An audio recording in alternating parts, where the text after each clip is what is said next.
day, I'm Sonia Chauke. I'm the Skills Development Facilitator at Pretoria Head Office, SEESA branch. Good day, I'm Serisha Moodley, a Skills Development Facilitator at the SEESA Pretoria Head Office. Today, my colleague Sonia and I will be addressing why and how to complete a Skills Development Training Committee. So, Sonia, let's just dive straight into it. What is a Skills Development Committee? Well, Serisha, I can tell you that many companies really struggle with this one. But it is a group of people within an organization that help to create, write, and implement the workplace skills plan. So since we've covered the Skills Development Committee, who needs to establish the Skills Development Committee, Serisha? I'm glad you've asked this, Sonia.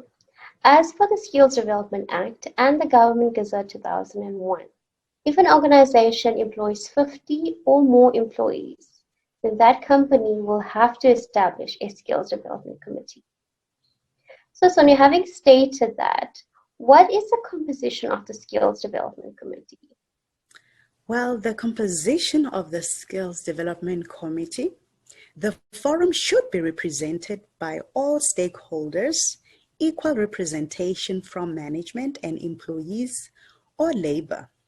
This will include an appointed skills development facilitator, finance representative, other HR development staff that is responsible of the skills development within that organization, union representative. Representative union should participate, or if they have a union, or other employee representative, senior management representative. So since we've covered the forum, Serisha, if maybe you can tell us who should be consulted. Sure, Sonia. Well, this is a very important question. Selected employee representatives and trade unions should be consulted in all skills development matters. However, consultation does not necessarily have to take place in medium and large entities. Where we have entities that employs less than 50 employees, it is recommended that they do consult with their employee representatives in the compilation of the workplace skills plan to ensure buy-in from the workforce and as well as good practice for that organization. Sonia, can you maybe elaborate for us? How often should the Skills Development Committee meet? I can tell you, Serisha, when it comes to consultation, many companies forget about this one.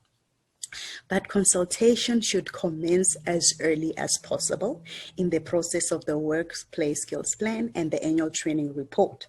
It is recommended that the employer should do the skills development committee quarterly, and he should keep records of all the meetings in case of an audit. So, Serisha, if maybe you can elaborate the role of the Skills Development Committee for us. Sure, Sonia. Well, with the role of the Skills Development Training Committee, it's basically to consult on skills priorities and training needs and to agree on interventions that addresses those type of priorities and needs.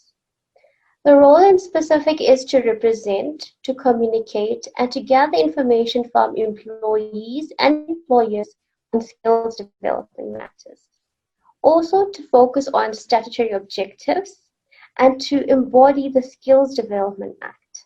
Sonia, specific functions, if I may add, will be to ensure the development and implementation of the workplace skills plan that is aligned to that company's strategic mission and vision, and as well as the employment equity plan that they do have in place. The benefit of the organization to take cognizance of broad-based Black economic empowerment requirements, and as well as to establish training priorities, be it long-term or short-term needs. Sonia, if you can maybe point out to us, what is the output of the Skills Development Committee, please? Well, Serisha, there's just quite a lot, but I'm just going to identify a few.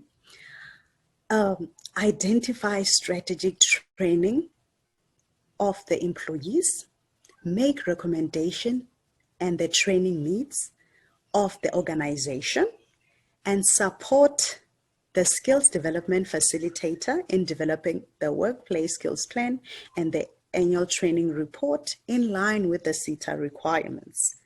So Serisha, if you can tell me, there are some skills development committees that refuses to participate in a consultation. What happens then? Well, Sonia, you'll be surprised that this does happen often. So in the case where a skills development committee member refuses to take part in consultations, that employer now needs to record these circumstances in the form of a written document that will state the communication and initiation attempts, and as well as this document can be used in the form of a meeting request or any other form that might serve as some sort of proof or evidence of attempts of consultation. This copy should be made provided to the parties concerned, such as the appointed SEETA, the employee representatives, and the trade unions concerned. So, Sonia, if you might elaborate for me, what is the evidence in case where a union or an employee refuses to sign the workplace skills plan and annual training report? Oh, that's a very important question, Serisha. I'm glad you asked it. By completing the workplace skills plan and the annual training report, the employer should provide sufficient information that consultation took place, and the employee representative should sign confirmation that the employer has consulted them for the workplace skills plan and the annual training report, such as an attendance register. Thank you so much for that informative discussion, Sonia. SEESA has always been committed to providing ongoing quality services for our clients. So for any further information, please do feel free to contact our nearest office. Thank you.